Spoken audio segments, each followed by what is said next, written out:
My whole life, I have been exposed to nature and the outdoors. I live in a log cabin that was built in the woods by my parents when I was an infant. At 6 months old, my parents would carry me on packs on hiking trips to the Adirondacks. As soon as I could walk, I would carry my clothes in a small pink Dora backpack in those Adirondack trips. I have a pond in my backyard where I've grown up fishing, catching and charting turtles, and doing experiments on tadpoles and frogs. In 4th grade, I went on my first backcountry kayaking trip. In 5th grade, I went on my first backcountry fishing trip in Canada to catch pike.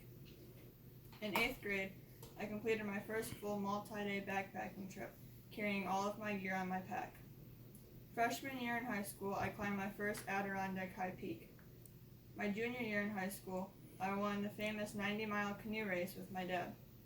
And as of yesterday, I have now climbed 26 out of the 46 high peaks in the Adirondacks, some of them as day trips, multi-day backpacking trips, in the winter ice, snowshoeing over 4 feet of summits, in the rain, in the snow, and in the sun. Nature has long been a lifestyle for me and my family, and an escape from this busy life. While it is fun, being in the outdoors actually has many physical and mental benefits.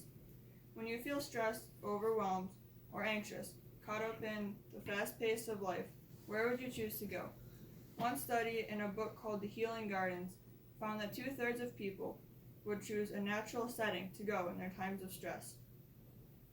This is because being in nature has been proven to reduce blood pressure, heart rate, muscle tension, and stress hormones.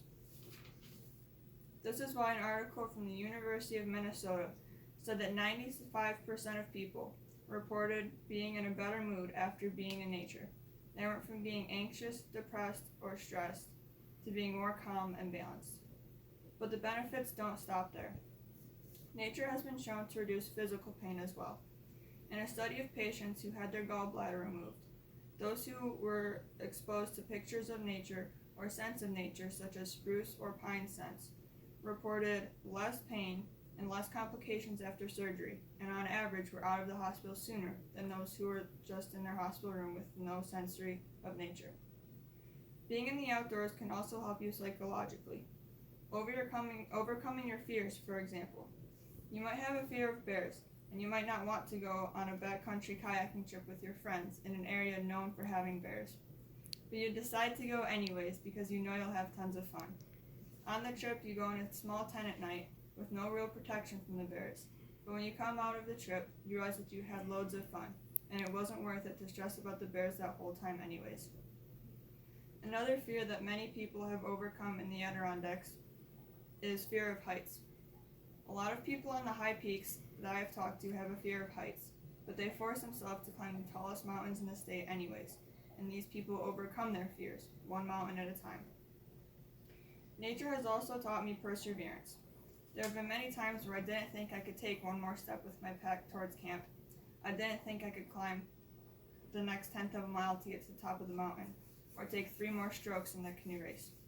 But I did take that one more step and made it to camp. I did climb that mountain and make it to the top, and I did finish that canoe race. Being in nature has taught me that even when my mind thinks I can't do it, I can push on and accomplish things that I didn't think possible. It has taught me to build my self-confidence, my courage, and my pride, and to take it with me wherever I go. Being in nature has also become something that I can take with me throughout my life. For me, nature has become something that I will look forward to in a career. For me, it will be working with animals. For other people, it could be protecting animals or protecting their environment. All these benefits could be easy for you to have. Experts recommend that 2 hours a week is all you need to experience these mental, physical, emotional, and psychological benefits of nature. So next time you feel stressed or overwhelmed by this life, take a walk into a park, sit in the nearest garden, or just look at the sounds in your backyard and enjoy the sounds of nature.